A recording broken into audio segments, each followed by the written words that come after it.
Parce que croyez-moi, ce à quoi nous attachons aussi une grande valeur, c'est-à-dire les patrimoines que nous pouvons amasser sur cette terre, le Seigneur Jésus nous a dit que la rouille et la teigne les atteindra. Amen. La rouille et la teigne les atteindront. Par contre, cet héritage qu'il nous donne ne peut pas être détruit.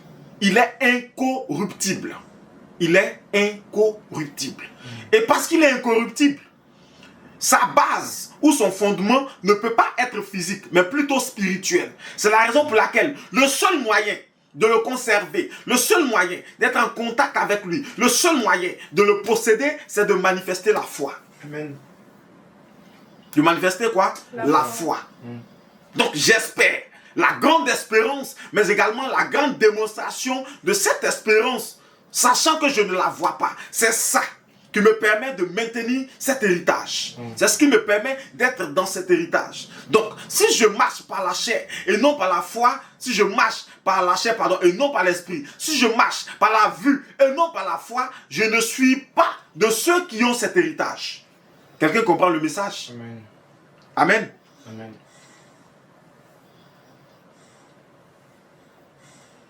Aujourd'hui, je suis heureux parce que cet héritage que Dieu me donne, que Dieu te donne, que Dieu nous donne, est plus grand que toutes les richesses de ce monde réunies. C'est-à-dire, même si on prend tous les plus riches du monde, on réunit leurs richesses, l'héritage qui t'attend est beaucoup plus valeureux, est beaucoup plus grand, est beaucoup plus puissant que tous ces héritages. Parce que déjà, leurs biens connaîtront une fin. Leurs biens connaîtront la corruption. Mais l'héritage que Dieu te donne ne connaîtra jamais de corruption. Regardez, ils ont beaucoup de biens sur la terre, mais malgré tous ces biens, ils ont des problèmes.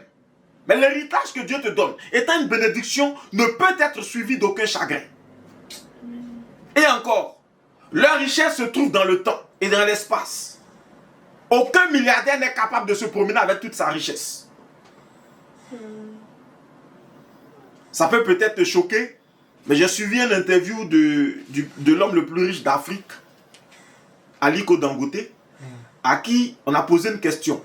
Il était sur un plateau télé et je ne sais pas si je dois dire le journaliste ou le présentateur, je ne sais pas quel mot utiliser, lui a demandé il avait combien sur lui en termes d'argent dans son portefeuille.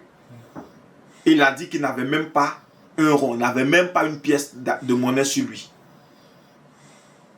C'est quand même bizarre. L'homme le plus riche du monde se promène sans même, l'homme le plus riche d'Afrique, pardon, se promène sans une pièce d'argent même sur lui, sans aucun billet. Pourtant, il est l'homme le plus riche. Mais il se promène, il n'a même pas un billet de banque sur lui. Est-ce que quelqu'un comprend le message? Donc, il n'est pas capable de transporter sa richesse. Alors que la richesse que Dieu te donne, l'héritage que Dieu te donne, c'est un héritage que tu transportes partout.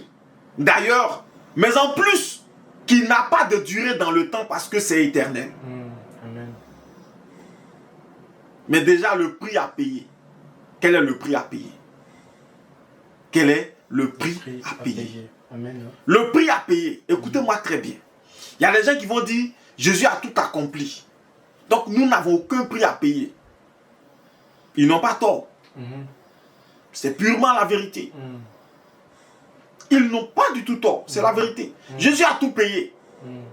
Jésus a tout accompli.